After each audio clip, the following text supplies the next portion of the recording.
Hey guys, it's Dwayne over at Dynamite Connections.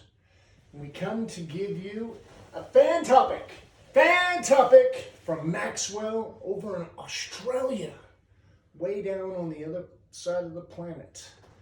And his topic was flat Earth. And so I did some study on flat Earth. Flat Earth is kind of consisted, they put the planet out like this, and they had all the all the different countries on there, and then all around here we had Antarctica is around the edges of the planet. Now that's some compelling information. The way that they say it is you've got a pole right in the very center, and this is always north, this is always south. Then, you know, east and west are there. No matter where you're at, it's always the same way. You got the east and the west, the north and the south.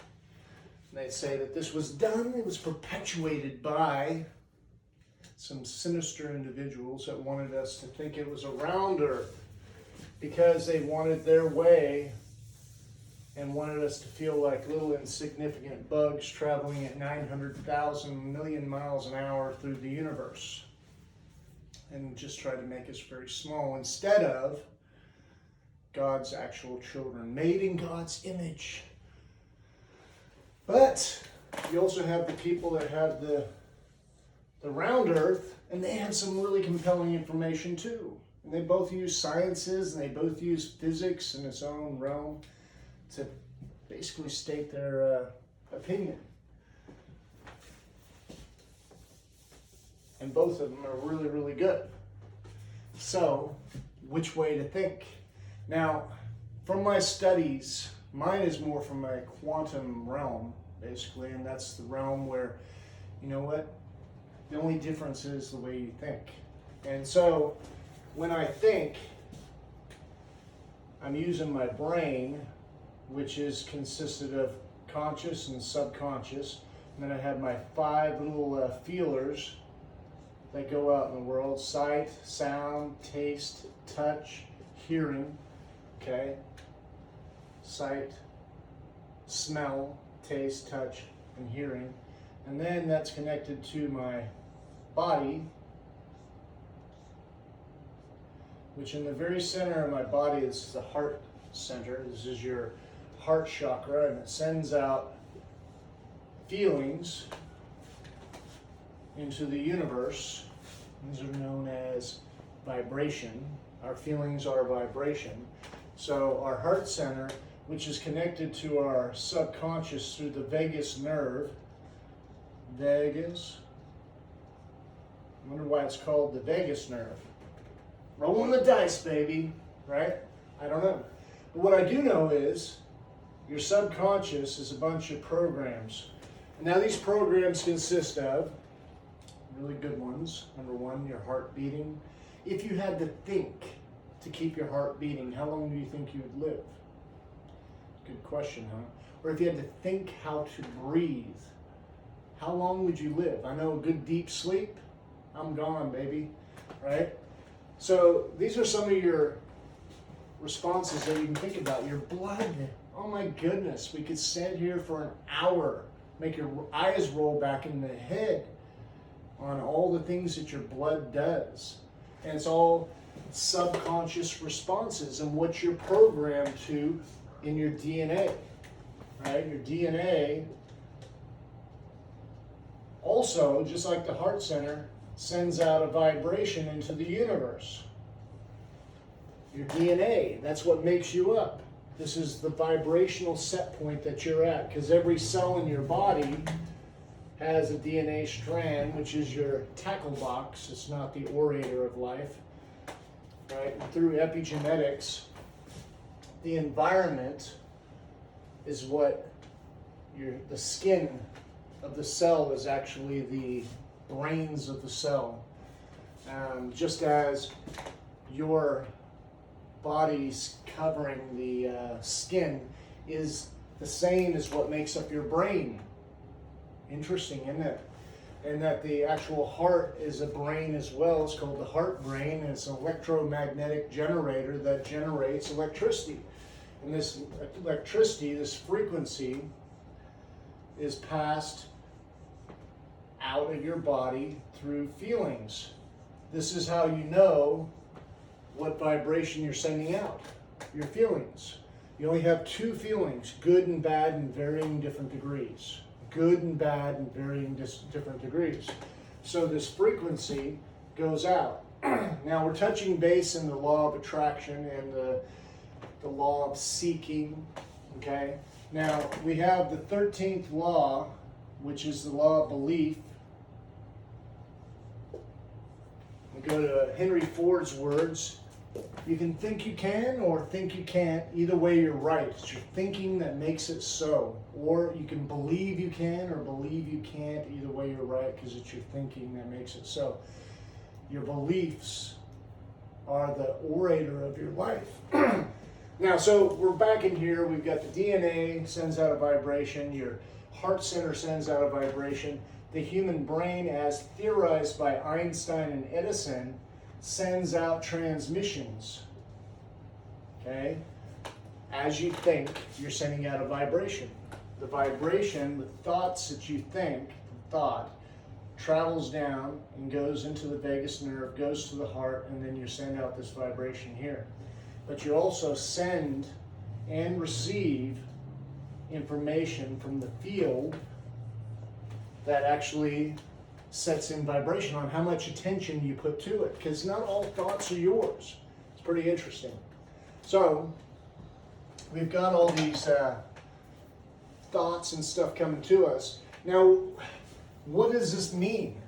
Okay, what does this mean? Well, that which I'm sending out through the law of the 7th law, which is the law of attraction, okay,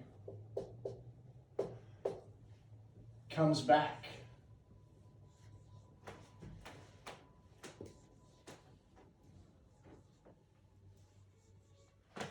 And see, the interesting thing here, and I'm going to touch bases on perception, because our brain, through our eyes, we take in 480 billion bits of information every second, okay? But we can only see 2,000 pieces of those. Now, the interesting thing on the translation of the 2,000 pieces that we see is all out here, outside in our perceptive area, what we see through the corners of our eyes.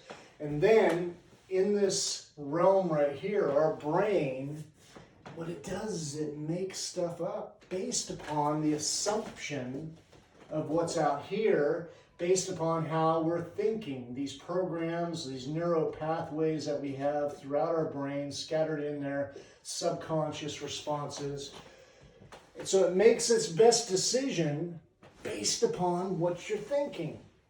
It's kind of a messed up little brain right here, but most brains are like that, because we don't really take into what's going in there.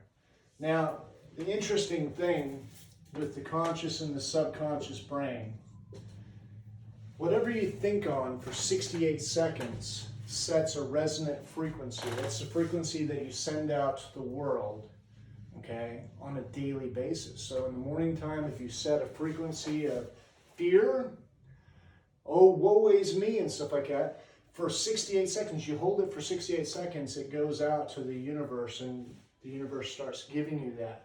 And your perception becomes that which you're thinking about, so then you only see that. Isn't that interesting? So I'm going back into the flat earth and the round earth stuff there. There's a law of seeking. This falls into the law of action, the law of attraction. Whatever you're thinking about most and the feelings that it gives to you, and you go seeking after it, what happens is you see evidences and stuff to basically fulfill your sensational desire to have experience. And so you see more of what you're looking at, because that's the way this world is kind of set up. It's set up as our party place. Problem is, we have programs established inside our head that were handed down from our ancestors, our mother, our father, grandmother, great-grandmother, great-great-great-grandmother, grandfather, and all that stuff there. And the programs that they had kind of come down to us through our parents. Now, one thing I want to do is a bit of plug for TECHNOTUTOR. TECHNOTUTOR, you find it online. This is the only place I know of right now that actually has an answer to changing subconscious blueprints, which I theorized, well, actually I'll get into this in a later date, but through TECHNOTUTOR you can actually change subconscious programs and rewrite them into programs that you want and an experience that you do want, which is pretty fantastic. So anyway, we're in this little realm that we're creating everything that we think about in a feeling-based universe, because everything is nothing but atoms, and it's all responding to the vibration you send out, and it vibrates right back to you, and it vibrates through your sight, through your hearing, which is all vibrations. If you go and study it all, that's all it is vibrations. We are nothing but vibration. We're 50 trillion cells of vibrating frequency, and every cell is made up of 7 billion atoms, and they're all vibrating at a high rate of speed to be that atom, that same thing that we are. They eat, they drink, they defecate, they have sex, they do all the same stuff that we look for, and they always look for new experiences, and so they call for us to do it. That's the 50 trillion cells, and each one of those cells produces 1.4 volts of electricity, which doesn't sound like much, but if you multiply it together, that's 70 trillion volts of electricity. Okay, 70 trillion volts of electricity is being sent out from us. And on the quantum scale, we are a cellular reproduction unit. We're sending out 300 million cells every day. Okay, and these cells that we send out are cells that we've been thinking about, and the replication process is based upon our thoughts. How we think is how we reproduce our cells, and then they go out to the universe to give us our experience. Okay? So what am I saying about flat Earth? Flat Earth, I believe, is just a resonant frequency that you've attuned yourself to, just as round Earth is. I believe that this universe is a big playground of nothing but a mash of atoms, because that's all we are walking in, is a bunch of atoms that are performing for what we expect it to do. With that being the case there, this is quantumly, I can back it up with quantum physics, epigenetics, okay? These are some of the highest scientific minds in the universe that basically are agreeing upon everything. And then you go all the way back to the day of Jesus, all the way back to Socrates, all the way back to Pluto, all the way back. As far as we can go back in recorded time, all of the scholars of our past all agree upon one thing. You become what you think about most of the time. You become what you think about most of the time. And this is why. This is the scientific proof on why you become what you think about most of the time. Now, what we have through Dynamite Connections, okay, we have instructional courses, Law of Success in 16 lessons, okay, by Napoleon Hill. Who said? Napoleon Hill said that. You can believe you can or believe you can't. Either way, you're right, because it's your thinking that makes it so. Okay, so we've got that. We've got the Law of Success. We've got Lucky 7. We're going to look at Lucky 7. What we're doing is an experiment, and this is for our FULLWAYHOUSE project. FULLWAYHOUSE, we want it to be built in every city in the world. We want to build up what's called LUNASOWN. It's a vegan, vegetarian fast food restaurant. This LUNASOWN will be a battery for whatever community, and it will actually fund money into the FULLWAYHOUSE along with Dynamite Connections. And what we're trying to do is bring this information to everybody, pull people off the street, give them what they need to survive, and then train them. Train them how to be everything that they can be. Why? Because they can be it too. They just lost hope. Time for us to give hope back, right? So we've got the FULLWAYHOUSE project. We've got Lucky 7. The Lucky 7, what that is, Lucky 7 is through the power of number 7, we can actually take things to a new level. We have a the desire to see this information passed down to every person that's on the planet. At least 1 million people within, a month. 1 million people. Now you think about this. If we could do 1 million people in a month, that means we've just generated $3,000 from YouTube subscription. And we can replicate this for anybody. And that if we can replicate 1 million, why not 10 million? Why not 100 million? Why can't we get to 5 billion people? I don't know. But you know what? We have at least the opportunity. We're taking an experiment, and if we can do it for us and for the FULLWAYHOUSE experiment, we can do it for you too. So I'd like you to like and subscribe to our channel, and then that way we can meet at the top together. May you never be the same.